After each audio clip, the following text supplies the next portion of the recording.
میوانێکم لەگەڵا حەیدەر قوڕیشی ئەندامی تیمی نیشتیمانی بەرەنگاربوونەوەی مادە هۆشبەرەکان لە ئاسایشی نیشتیمانی عێراق. بەڕێز قوڕیش، ینی وەک دەبینین ئێستا لەسەر ئاستی عێراق بەکارهێنان و بازرگانیکردن بە مادەی هۆشبەر زیادی کردووە. ئەم بابەتە بۆ چێ گەڕێتەوە؟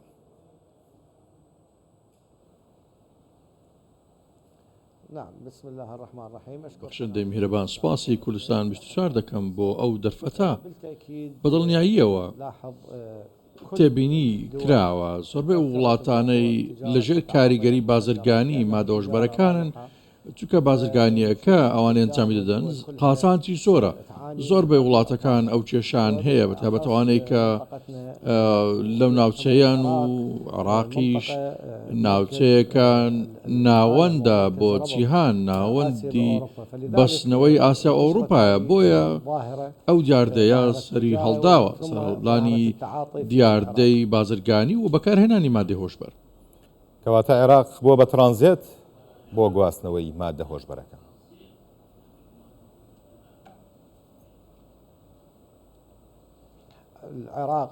عێراق بۆتە ترانزیت و بەکاربەریش بۆ مادە هۆشبەرەکە. باش، مەترسی ئەوە هەیە کە عێراق ببێت بە بەرهەمهێنەری مادە هۆشبەرەکانیش هاوشێوەی ئەفغانستان. ماوەیە پێش هێستا بینیمان کە هێزەکانی ناوخۆی عێراقی لە نزیک بەغدا کێڵگەیەکی چاندنی مادەی هۆشبەریان دەست بە سەراگرت و لە پارێزگای سلێمانیش بینیمان دەست بە سەرکارگەیەکی بەرەمێنانی مادەی هۆشبەرە گیرا. ئەم مەترسیە تا چەند لە جێی خۆیەتی کە ئەوە مەترسی هەیە عێراق بێ بە بەرهەمێنە.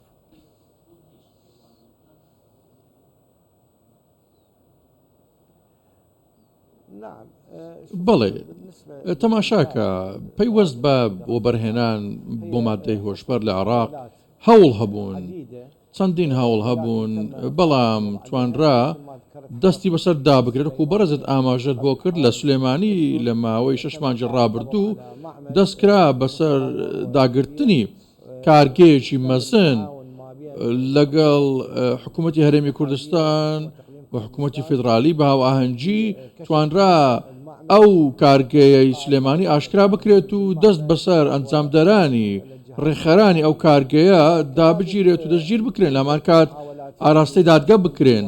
هەوڵی دیکە هەبوون لە دیوانیە لە هەندێک پارێزگای باشووری عێراق، کارگەی بچکۆڵە هەبوون لێرە و لەوێ دەستیان بەسەرداگیراوە.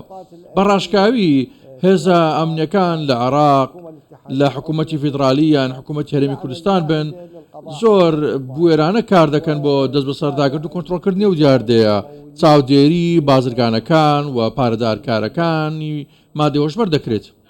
زۆر باشە، هەماهەنگی لە نێوان حکوومەتی عێراقی و حکوومەتی هەرێمی کوردستان لەسەر ئەم پرسە چەندە گرنگە؟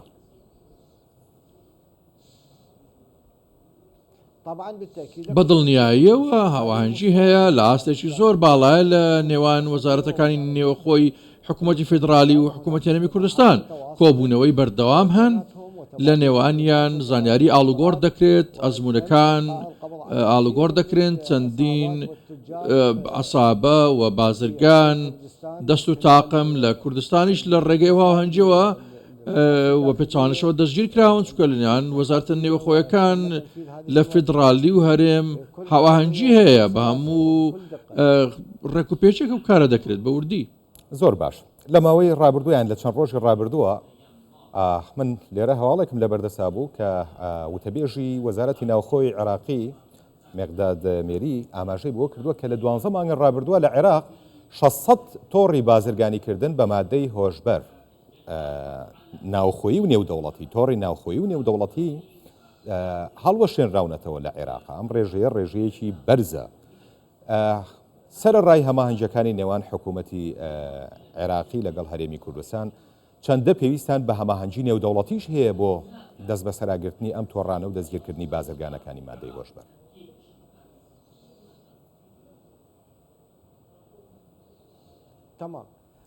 تا بەدڵنیاییەوە هاوئاهەنگی لە ئاستێکی باڵا لە نێوان عێراق و وڵاتانی هەرێمی و ناوچەکە هەیە.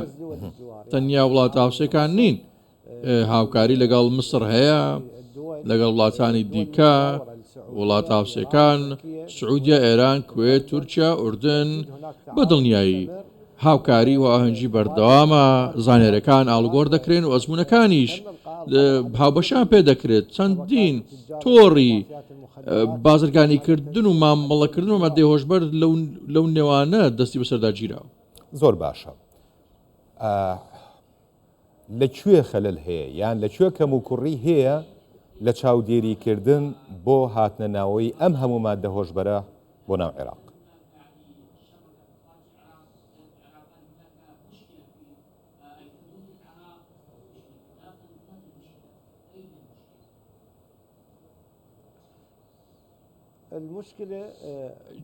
کێشەکە لە ڕاستیدا لە سنوورەکانە سنووری عێراق بەگشتی لە دەست دەرچوون هەیە لە سنوورەکان چاودێری کەمترە لە سنوورەکان و دەرچە نایاسایی و نافەرمیەکان لە دەرچە و باسکە و نافەرمیەکان جۆرە جڵەوێکی وەحال نییە بۆ کۆنتڕۆڵکردنیان.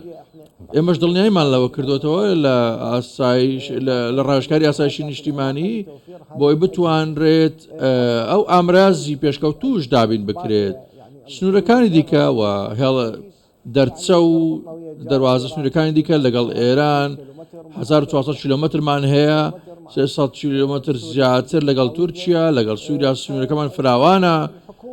حکوومەتی فێدرالی بەو ئاراستەیە کار دەکات سنوورەکانی خۆی جڵە و بکات.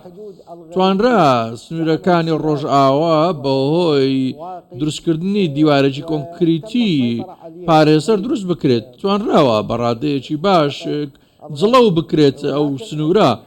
بەڵام سنووری ڕۆژهەڵات لەگەڵ ئێران کە لە بەسەر دەست پێ دەکات تا دەگاتە سولێمانی سنوورێکی کێشەدارە. هەوڵ دەدەین ئەو کێشەیەش چارەسەر بکەین بۆ ئەوەی ئامرازی پێشکەوتوو وابەستەی پێشکەوتوو لەو چوارچێوێ دابین. زۆر باش. ڕێژەی بەکارهێنان لە عێراقا ڕۆژ بە ڕۆژ لە فراوان بوونایە. ڕێکارەکان چین بۆ ئەوەی ئەم بابەتە کۆنتڕۆڵ بکرێت؟